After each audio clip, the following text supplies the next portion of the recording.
Hello and welcome to Deep Impact, a dive into Wildbow's most unloved work, 5 years on. That over there is Elliot Diebold. And that was Reuben Morehouse. And it's a new show, Elliot. Oh, new show, new intro. It felt weird reading it out. Yeah, it sounded wrong. I guess we'll have to get used to that. So, the first thing to do is introduce who we are. We already kind of did that, but we run a small media discussion fortnightly recommendation podcast called Media MD, which if you're listening to this, you probably also know about the other show because they're on the same website. Yes. And so obviously a big part of that podcast was about 2 years ago now. Reuben brought me the web serial Worm, which if you're listening to this, you've probably heard of. And that sort of got me really into some of Wildbow's works, and but not into them enough to actually read any of them except for Worm. Yeah, that's fair. But he's been on me to read Pact, and so I guess I'm going to do that now. But we're gonna go through it real slow and take a real deep look at it, I guess. Yeah, so for those of you who've never heard of Wildbow or Worm or any of that stuff, Wildbow is an author who writes web serials, stories, novels that unfold one chapter at a time, 2 or 3 chapters a week on average. So the first and biggest of these was Worm from, 2011 to 2013 or so, and then Pact was second. And Pact is a story that I feel very close to. In the intro, we say it's Wildbow's most unloved work, which I think is true. Even by Wildbow himself has said this is the one that he likes the least. But for me, this is one of the ones that it really hit me quite strongly, and I still feel I feel quite a lot of love for this story, and so I want to do my bit to get it out into the universe a bit more. So we're going to be keeping this podcast in sync with the 5-year anniversary of each chapter being published. Yep. So this chapter's coming out today on the 17th, which is the 5-year anniversary of the initial 2 chapters.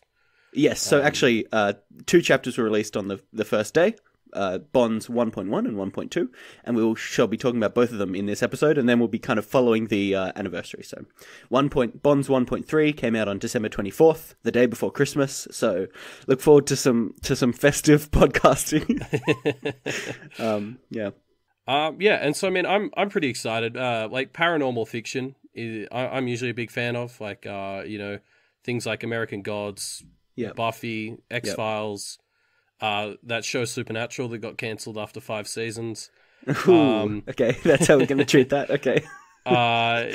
So I have been wanting to get into this story for ages, but I haven't really found the time, and now I guess we're making it. Yeah, we're forcing. Yeah, got to make time. So the format of this show is just going to be we follow along with Pact for about 15 minutes per chapter. We read through it, kind of summarize the plot of it, and talk about what we thought about it.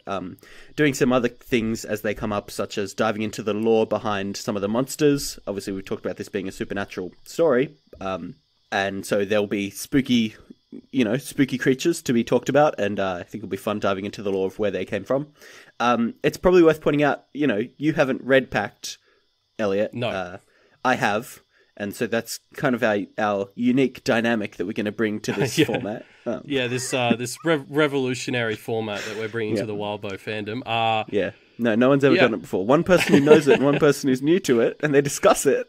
It's crazy. Yeah, I mean, so in saying that, I did just want to sort of briefly bring up that I'm going to try and limit comparisons to Worm as we go through this, because I don't just want to turn this into the alongside Worm is Pact podcast. Yeah, totally. But I think there might be some things that come up just because it is what he wrote, what Wildbow wrote directly after Worm. Yeah. But I'm not going to touch on Twig or Ward at all. So, hopefully some maybe light spoilers for Worm here, but apart from that, nothing else. Yeah. At the very least, there are points at which these works do reference each other, and so I'm sure we'll touch on those as they come up. But so shall we dive into it? I mean, is that all the housekeeping that we need to do? I think so. I think we've covered everything. I think we can get into it. Oh, well, one more thing, I guess, is we want this show to be a bit of a kind of community reread format, right? Yes. And so part of that we want to celebrate the 5-year anniversary of the story and everything. A 2-year long celebration of the 5-year anniversary. So kind of as we're going through it, towards the end we'll talk about how you can engage with the show and stuff like that. But for now, let's dive into Pact Bonds 1.1. Ooh. So I guess we're new to this, but let's just start by just going through what happens. So the story begins with a young man, Blake, riding his motorcycle up to an old house in a small town, basically. Yeah, and the story opens with that. The first line is, damn me, damn them, damn it all, which is just immediately setting a very positive tone in the story. No, but for real, it's just like anger and hostility just immediately sort of hits you in this at the start of this chapter and pretty much carries through the whole thing. Blake is not happy to be seeing his family again. Yeah, he's very uneasy, I would say, and obviously we'll talk about why that is over the chapter. But it does this great work of setting up. Well, why? What's so bad about this house? Actually, what's so bad about this house is a pretty good tagline for the entirety of Pact, but we'll get to that later. Okay.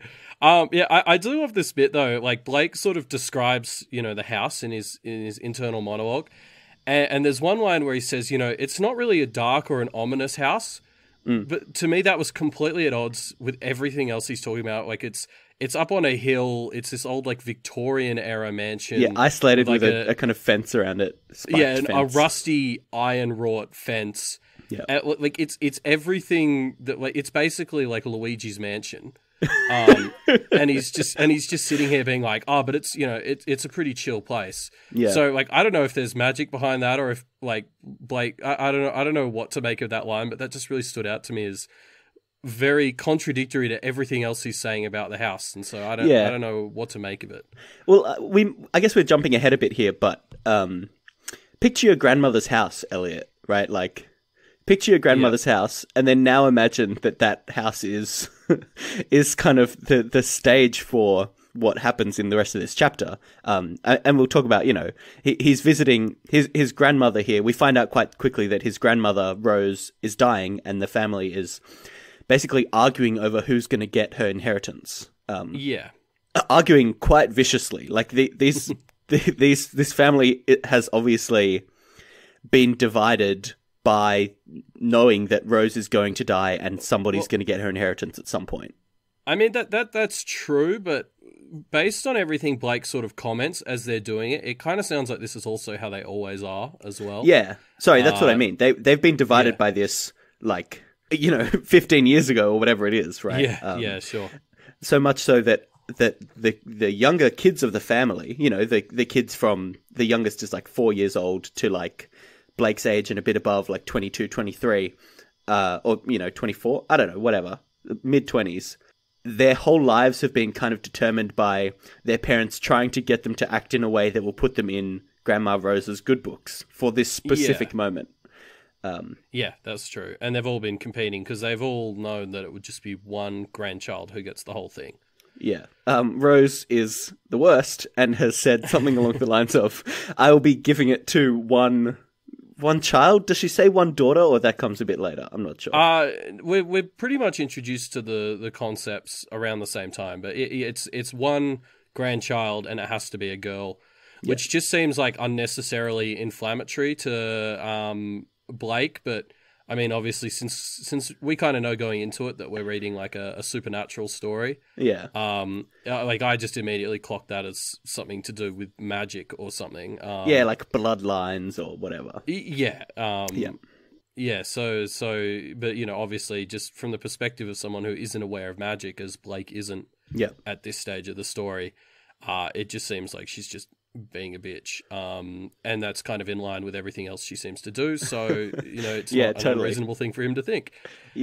Rose is set up as this character who kind of just enjoys making her family fuck with each other, basically. She's horrible. So I just wanted to quickly, because there's a lot of the family introduced, and I think they're going to be pretty important, because it seems like familial ties are pretty important in this story already. So I just want to make sure I understood the structure of the family. Yeah. So there's Blake and his parents, and his parents have a new daughter. And then he's got an auntie, Irene, who has a couple of kids. Mm-hmm. And then he's got an uncle, Paul. So I'm assuming Paul and Irene and one of his parents are all related as the children of Rose. And then Uncle Paul has 2 wives, and so he has like 6 kids all up, and they're all distributed between custodies in a fairly confusing way so far. So I'm not sure who's with who exactly. Yeah. I think it's important to point out the kids here. So there's Paige, there's Ellie and Peter, who are twins. There's Molly, Callan, and Chris, who are all siblings. And there is Ivy, who is Blake's youngest sister. Aren't Paige and Peter the twins? Is that right? Paige and Peter are twins. Okay. I'm not sure anymore. We'll figure that out. No, I don't think that's right. Anyway, there's some twins in there somewhere. But yeah, so like Rose is all sort of set up to, just be an awful person, and the more we see of her, the more I think that there's going to be more to that story, but also she is. Yeah. I guess the next thing we should point out is Blake hasn't seen his family for 3 years. He's been kind of called back by a lawyer to come and attend the bequeathing, but he actually ran out on his family 3 years ago and hasn't seen them since. And Blake kind of takes this tone of like, I chose to leave this life, I chose to leave this family dynamic because it's so toxic, and now I'm kind of being pulled back in a bit, but he still wants to be outside to it. Yeah, like he actually tells like his father at one point that he's not interested in coming back in any permanent sort of way, and it's this interesting like dynamic because he's pulled himself out, and then he's also angry at them because they never tried to pull him back in. Yeah, there's a great like he intentionally didn't make himself hard to find. And so it's like, at the same time, he didn't want to be pulled back in, but he's even more annoyed that nobody tried to pull him back in. He has this great line. Which is a contradiction I totally get. He thinks to himself, the lawyer found me alive and well without much trouble, and he looks at his parents like, so... And we, I think, it's interesting because we kind of know that there is some supernatural stuff at play here, and so maybe it's like, well, maybe it was more trouble than they would be able to do, but it's still this great line of like they just didn't give a shit. Stuff you guys. yeah, exactly. There's definitely a sense that he's angry at them for not really caring. And that's an example of I think what's going to be a recurring theme, which is Blake likes dropping lines where he he says the first half of a thought and then like looks at people or just stops, and you're kind of left to fill it in. There's this other line that I really love, where Blake is talking about the 3 years he spent away and thinks, I still had scars, some were physical, and then just changes the topic. Yeah. And you're left to think, oh, okay, there's something that we're going to get into there, but it's Blake is unable or unwilling to kind of consider it, really. Oh, that was such a solid line. Like, there, I loved that one. I also really liked, there's this bit, so when he goes in, he eventually goes in to talk to his grandmother, who's moving through all the grandchildren to sort of, I guess, it's like a job interview to see who gets the inheritance. Like a final little assessment. Yeah, and so she's also doing all the male like grandchildren as well, to get their opinions on the female ones. And there's this bit where when Blake gets called in to his grandmother, he does this thing where he's like, with all due respect, and then pauses to consider his words, and then he calls her a disgusting, evil, rancid cunt. And it just, that line, I literally had to sort of reread it and then laughed out loud, because it got me so well, because he's like, he's talking about all due respect, and then he's like carefully picking his words, so I was so ready for something like conservative or non-committal. And then it's just like, no, he was really thinking about the most offensive thing he could say to piss her off, because that's the respect he thinks she deserves, basically. Yeah. And he doesn't respect her, and he doesn't want to play this game, like getting more tied up with his family is less important, is of less value to him than, the money. Like he just, he doesn't want to do it. So yeah, and you can see he keeps getting pulled in a little bit. Like there's multiple times where his his dad will say something and he's not able to quite help himself, but like to stir him up a little bit. Yeah. But he's trying his hardest. And there's a great line, like his grandma Rose, there's one line where she says to him, "I wouldn't recommend jumping to conclusions, Blake. It's dangerous business." Which is just the most blatant setup line I think is in this first chapter. Like there's I'm jotting that down as something that is going to come back later. Okay. He's going to do that. All right. Yeah. So the family is there arguing all night, and eventually at what none of the family really realizes, but it's exactly midnight, Rose dies. Rose and her cat dies. Yeah. And she decides to bequeath her fortune to Molly. And Molly's been there the whole night and has clearly not been keen. Yeah. Like, and she actually, I think she says no. Yes. Like, and the way it's worded, it's not like she was just like no. It's like they're like it's Molly, and Molly's just like no. Yeah. Like no thanks. Yeah. She kind of tries to reject it, but the lawyer explains the situation, and she kind of is forced into it. And it's interesting that she's picked because, you know, of the other girls, there's Paige, who is kind of a law student and kind of has her life together and isn't like super keen on the fortune, but is kind of playing the game. And then there's Ellie, who is like very much trying to play the game, whereas Molly is uninterested, really, and she's picked. Well, right? I mean, I guess I'm jumping ahead a little bit, but like Molly's story is just a bit of a tragedy because she seems to be the only one of the kids who clued in that there's more going on here than just like natural things. She's basically the only one who didn't want it, and then she gets it, and like, you know, again jumping ahead, she ends up getting killed by it. So like her brief presence in this story is just kind of tragic. She's just this poor girl who was kind of smart, didn't want anything to do with it, and gets killed by it anyway. So Molly gets the fortune. Blake is kind of pissed off, and he rides off on his... I mean, you know, pissed off, not that she got the fortune, but just in general, he's kind of an angry guy at this point, I guess.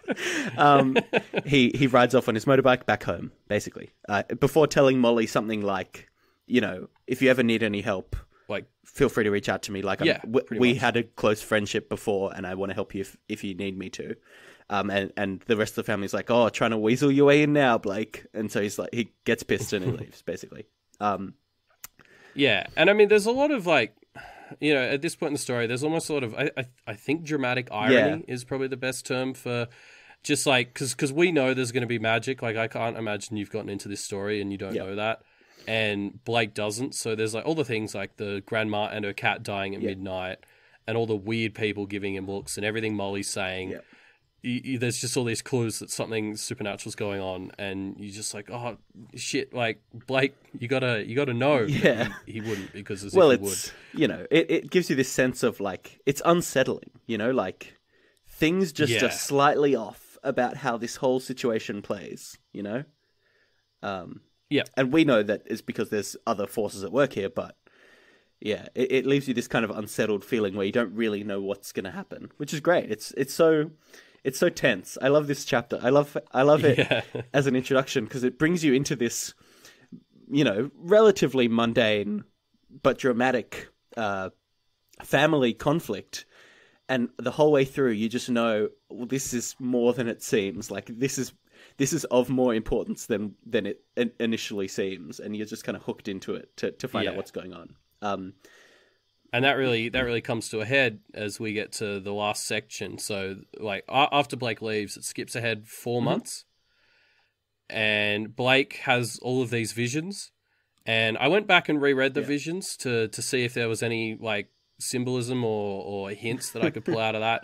But I don't have enough information yet to work off of them. I think I should try and do that again when I'm nearing the end of the story, maybe. But I reread them again, and I was just like, there's a lot going on in these. And apart from Maggie Holt, who was referenced in Worm one time, I have absolutely no idea Chart what up any the of it first means. Worm reference counter.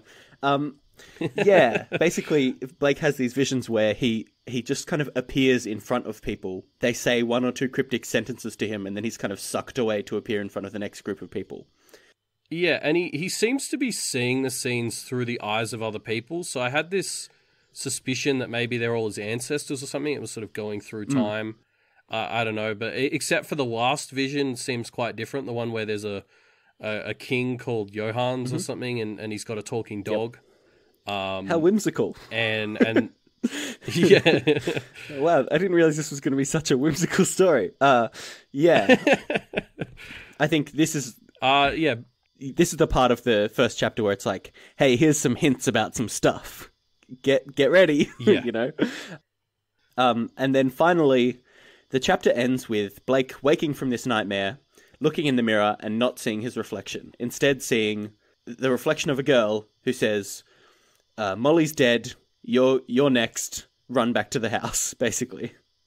Yeah. And that's how it ends. That's it. Like, and well, I think the last thing it says is he ran, or I ran. Like he does it. Yeah, it's a solid ending to the chapter, especially, you know, since Wildbow published them both on the same day, it just immediately gets you to, you know, click that next chapter link. Like, I ran is basically the hyperlink that takes you to the next chapter. But yeah, I just, like, after finishing this first chapter, because I guess usually this would be the end of our episode, but we've got a two-parter today.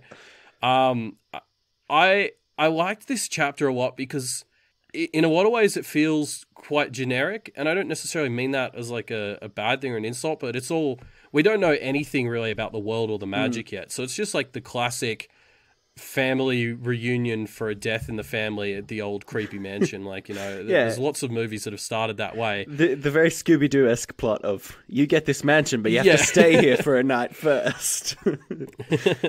So it starts off like it really could be any sort of supernatural thing, but it you know, it does it very well, and I was very hooked. But I love how much that contrasts with the other chapter that was released that day, which we're about to get into, because the next chapter is the complete opposite, where it starts to get much more focused on Pact's specific lore, and is very much like a "fuck you, this is crazy" chapter, as opposed to just generic setup chapter. Are we jumping into 1-2 here? Because I want to point out one specific contrast which I love about this, which is the first chapter is, here's Blake, here's his family, they're shit, family relationships are shit, right? And then the second chapter starts with Blake needing to borrow a car from his landlord to get back to the house, and because it's like cold and snowing and he can't take his bike, basically. And he has this quite short interaction with his landlord, but you can tell from it that these are people who like are very close and are all kind of very supportive and have built this basically replacement family for themselves. And Blake has found this replacement family who are all kind of all nice and friendly to him, and it's this great contrast. I love it so much. Yeah, because we only see this one interaction with the landlord, which is very positive, and I think that works especially well because your landlord is not traditionally a relationship that is a particularly positive one. Yeah. But he also has a number of thoughts throughout both chapters where he thinks very positively about the people in his life post being on the streets or whatever. I just love that it sets up these two dynamics. Blake and his family, toxic. Blake and his self-imposed family, his friends, very supportive and lovely. Yeah, definitely. So Blake grabs a toque, which, as Australians, we had no idea what that meant, but it's a knitted hat, you know, like a beanie, we would call it over here. I looked up what it was. It was just a beanie. At first, I thought it was a misspelling of talk, and I was trying to figure out how that He did some mad drifts with the car, and he gets out of there. Yeah. Well, I thought he was going down the stairs real quick, and it was like a spiral staircase or something, doing some wall running. And so Blake jumps in the car and starts driving. And as he's driving, he sees, looking in his rearview mirror, he sees the ghost girl, whose name is Rose as well, sitting in the rearview mirror. So just, I don't know if there's like a fan name to separate the Roses, because there's obviously Grandma Rose, and I'm just gonna refer to this one as Mirrose. Okay, like Mirror that's Rose. Gonna get grading, until there's a better name for. I mean, I would call them, you know, Rose Senior, Rose Junior, but Mirrose works too. So so Mirrose is sitting in the back seat, and they're talking, and Blake, before he wants to get to like what's happening here, he wants to know who she is, right? And she explains that she's I guess the best way to say it is like an alt universe version of him, right? I mean, that's definitely like the best sort of most similar thing, like, you know, just pulling from other sci-fi and stuff. Like, it seems like she's like a female version of him from some sort of alternate. It's funny because like she just kind of answers the question in a way that leaves you with like 20 times the number of questions that you have going in. Oh yeah, well, it's just funny because Blake's response to her rambling like response is just like, I was silent taking that in, and I was thinking that was my response too. I sort of read it and I was like, I don't know what to make of any of what she just said. She basically describes shared memories. You know, she's talking about like how she until yesterday was just living with her parents and had gone to the funeral 4 months ago and etc etc etc, and then she kind of woke up in this mirror dimension. With somebody saying, "Oh, go get Blake and bring him to the house." Well, and like she talks about how she thinks those memories are fake and stuff. Like she seems very uncertain of her own existence, which like must be pretty terrifying for her. Like, you know, we see her freak out a bit in this chapter, but I think unless this is all some sort of long con, she's coping extremely well under the circumstances of just being someone who thinks their memories are fake, trapped in a weird mirror dimension while the person you're apparently soul bonded to is about to be killed. Yeah. Like, I think she does all right. Well, yeah. I mean, you know, it's a weird circumstance to wake up in. Yeah. So Blake is, you know, questioning her and kind of trying to get to the bottom of it a bit. But their conversation is interrupted when Rose kind of calls out, "Oh, look out." And Blake looks up and sees this person standing in the middle of the road, and he kind of swerves around them. I'm gonna read the description here from the chapter. Sure. It was a person, tall, dressed in a long cloak or layered garment of some sort, right in the middle of the road. The cloth had been white to begin with, it looked like, but it was badly stained. He, or she, wore a mask or helmet shaped like an overlarge bird's skull with a pair of antlers. So obviously some creepy LARPer is out in the middle of the night for some reason. Blake drives around it, and then something happens. The car just kind of is drained. Rose calls out that she feels like the character, this person has latched onto the car. And Blake looks and notices that the car has started to rapidly run out of fuel, and then it just stops in the middle of the road. And like, and his phone dies, and all the electrics in the car die as well. So it's like draining power, not just like fuel. Yeah, like, it didn't just cut a hole in the tank or something. No, it somehow there's like magic shit going on. Yeah, I mean, Blake says this is another thematic. Blake leaves things unsaid. He says it had latched on, but not physically. Something else. Like, okay, Blake, we get it. It's magic. He clearly doesn't know that yet, but he's starting to kind of piece together that. I mean, he's got a ghost girl in his car. Things are going weird, right? Yeah, pretty much. Like, I'm surprised he barely really stops to consider that this is all just a dream. Like, there's a running theme throughout this chapter where he's just sort of like, I don't know why, but I'm buying all of this. Yeah, that's true. That's an interesting point. He kind of has this sense of impending dread, which kind of makes him feel like he needs to take it seriously. Yeah, the whole sort of chapter, he keeps thinking to himself, I should be questioning this more, but I'm not gonna. Yeah. So Blake is forced to ditch the car and tries to kind of head up the road to a rest stop up ahead. But he kind of turns around and sees that the creature is following him, gaining on him. And he kind of tries to face it, but it doesn't work so good for him. Yeah, and I like this bit where as he's trying to run away from it, there's that line, the wind picked up and I had to close my eyes in the face of the headwind. There were tears in my eyes when I opened them. Totally the wind. Yeah, it's a great little quip. Yep. Yeah, he's even quipping to himself in his internal monologue. That's how much of a smartass he is, I guess, in general. So he kind of meets this creature, turns to face it, and has a little scuffle with it, but it kind of backs off, not wanting to hurt him, but Blake kind of pieces together that it wants him to die in, not be like mauled by this creature with long fingernails, but either being shepherded off into the snow and freezing to death or being hit by a car. It doesn't kind of let him walk forward or backwards, but it forces him to kind of go either towards the road or off to the side into the snow. Yeah, so it seems to just... It wants him to die in a way that looks natural, and it only really attacks him when he's makes efforts to prevent that. Yeah.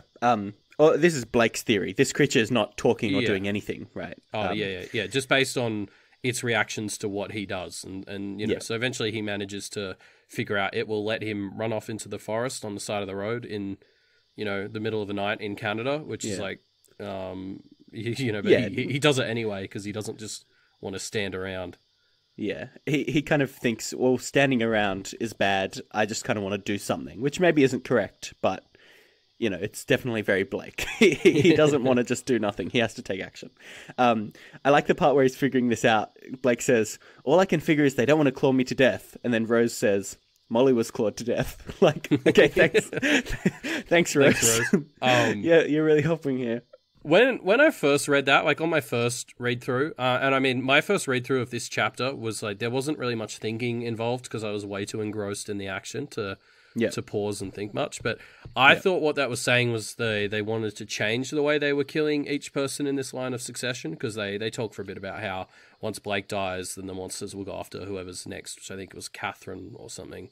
Yeah. But I think as well, this is just another sort of dent in the whole Molly was really unequipped for this situation, because I think now what's happened is we've established these creatures only kill you if you really throw yourself at them. And so it's like Molly shouldn't have left the house anyway. And I think now what's happened is in her death, she's just like charged them or something out of desperation. So it's just another thing where Molly was not ready for any of this and has made a stupid mistake that got her killed. Yeah. So we've been saying creatures, and that's because as Blake kind of heads off into the snow, more of these creatures appear. Yeah. More of them, and they kind of start circling around Blake, basically just trying to force him to just kind of stop in the snow and stay there until he dies. Yeah, pretty and much. he tries to make some maneuvers like dipping between them and running through them, and he kind of gets some space to play with, but doesn't really get anywhere. He's really starting to be trapped. And then as these creatures literally close in on him, it gets more and more tense until one of the creatures, which has 3 masks on instead of 1, removes one of its masks from its shoulder and holds it out to Blake, and he realizes, oh, that mask is for me, which is fucking terrifying. Yeah. But like I don't know, I wanted to bring that line up as well for a little bit, because Blake seems to be very confident in the way he just makes big assertions like that. Like I don't that was not my first thought when it just pulled the mask off its shoulder, but it does make sense. But like even Miros does the same thing. Like she claims that Molly was partially eaten, but that these guys who are attacking Blake won't do that. And I mean, these are giant bird creatures. Like I don't think. These creatures who are trying to kill us, they're not the type that would eat us. That's fine. Yeah. Like both of these guys seem to be quite. You know, she is like female him, so it makes sense that they'd share a lot of character traits. But they're both of them seem very confident in sort of putting the pieces together and just assuming that they're correct. And I wonder if there's more to that, or if it's just who they are. Well, diving into the character of Blake, and by extension Rose a bit more here, it's the same thing as him not wanting to stand still kind of near the road. It's he has this character trait where he needs to be doing something. He can't be passive. He needs to be active. And this, you know, we'll dive into more of his backstory and stuff as the story progresses, but this trait for him has grown, and I think this is another reflection of it. He needs to have a theory that he can test and work with, and maybe that's wrong, that's fine, but he just needs something to go off of. Yeah, well, he needs to be doing something, and unfortunately what that has meant here is that he's just jumping to conclusions, which his grandma specifically told him not to do. But it does work out in this situation. I guess that's a good point. He is the kind of person that will jump to an assumption and test it, which is the exact thing that Rose Senior, or non-Mirrors, has told him that he shouldn't do. Yeah. But anyway, he manages to escape because he finds a pond, and that lets him open up another mirror through the surface of the water. Yeah. Through which Miros and him can talk. And he gets a bit snarky with her because she's not being helpful, which I don't really know what she's meant to do, but I guess he's just under a lot of pressure. So he kind of walks out onto this frozen pond, and some of them kind of follow after him, kind of testing the ice.